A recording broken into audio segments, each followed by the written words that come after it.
और इस वक्त खास मेहमान हमारे साथ जुड़ गए हैं। मजीद चर्चा इस मुद्दे पर करते हैं। वेद भूषण जी हमारे साथ जुड़ गए हैं, फॉर्मर एसीपी दिल्ली पुलिस। खैर मकदम में सबसे पहले तो सलाम टीवी को वक्त देने के लिए बेहद शुक्रिया आपका। आपसे समझना चाहेंगे क्योंकि इतना बड़ा एक लूप होल इसे कहा जाए या कहां पर जो खामी थी, जो कमी थी वो यहाँ महसूस की गई और अब सिक्योरिटी बढ़ाने को लेकर लगातार जो चर्चा की जा रही है, सीआईएसएफ को जॉब सौंपी जा रही है, कैसे देखते हैं आप? देखिए इरम खान, मैं 3 साल एसीपी पार्लियामेंट स्ट्रीट रहा हूँ। पार्लियामेंट, राष्ट्रपति और तमाम एमपीज मिनिस्टर्स की जो सुरक्षा का दायरा था वो मेरे कार्य क्षेत्र में था।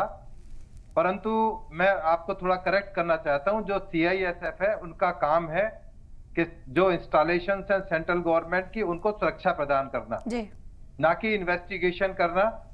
आपने देखा होगा मेट्रो पर, एयरपोर्ट्स पर, तमाम बड़े बड़े इंडस्ट्रियल जो फैक्ट्रीज हैं उन पर तमाम सीआईएसएफ सुरक्षा करते हैं। एक स्पेशलाइज्ड फोर्स है, इनको इस तरह की ट्रेनिंग और ड्रिल जी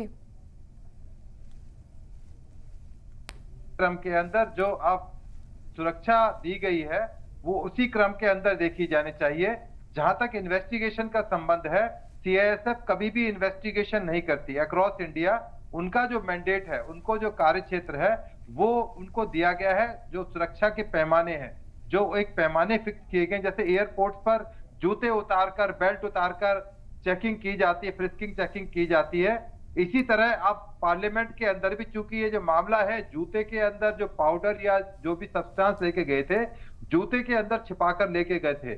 चूंकि अभी तक जो कानून था या सिस्टम था वो ये था कि आप जूते और बेल्ट इस तरह की चीजें नहीं उतरवाएंगे, क्योंकि उससे जो विजिटर है उसकी एक इज्जत सम्मान को एक धक्का लगता है कि मैं अपने इतने बड़े डेमोक्रेसी के मंदिर में आया हूं और मेरे से जूते उतारने के लिए कहा गया है। तो परंतु अब सीआईएसएफ को वहां पर डिटेल किया जाएगा, क्योंकि उनकी जिम्मेदारी है कि इस तरह की तमाम चीजें, तमाम गजट्स के साथ में उसकी हिफाजत करना जो पार्लियामेंट है।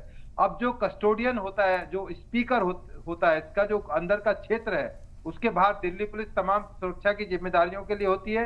अंदर का प्रेमिसेस कस्टोडियन स्पीकर की जिम्मेदारी है कि वो तमाम सुरक्षा के उपाय करे जिससे कि पार्लियामेंट की सुरक्षा को सेंध न लगाई जा सके। हालांकि सेंध समय समय पर इसमें लगती रही है, ये पहला मौका नहीं है। ये 9 बार संसद के अंदर डिफरेंट तरीके से चूक हुई है, गलतियां हुई हैं और उन्हीं से सबक सीखकर हम आज यहाँ तक पहुंचे हैं। 13 साल पहले आपको याद होगा पार्लियामेंट अटैक हुआ था। उससे पहले भी कई बार रिवॉल्वर लेकर, खंजर लेकर पर्चे फेंके गए, तमाम तरह की चीजें पहले भी घटित होती रही है, पर उनसे हमने लेसन लिया है, सीखा है। इसी क्रम के अंदर अब जो पार्लियामेंट की सुरक्षा है उसमें तमाम शीशे विजिटर गैलरी में लगाए जा रहे हैं जिससे कि कोई कूदकर पार्लियामेंट में ना जाए। परंतु स्कोप हमेशा बना रहता है कि कहीं चूक हो जाए और चूक का फायदा इस तरह के लोग उठाते हैं जिनके लिए तमाम कानून, अदालतें और सिस्टम बना हुआ है। अभी आपने बताया कि 4 लोग गिरफ्तार किए गए हैं। अभी और चीजें इन्वेस्टिगेशन में आएंगी, क्योंकि इन्वेस्टिगेशन एक ऐसी प्रक्रिया है जो काफी लंबे टाइम तक होती है। काफी लोगों से पूछताछ करनी होती है, सीसीटीवी के डिटेल्स, कॉल डिटेल्स, उनकी फाइनेंशियल पोजीशन, कौन लोगों ने उनको ये तमाम चीजें प्रोवाइड करी।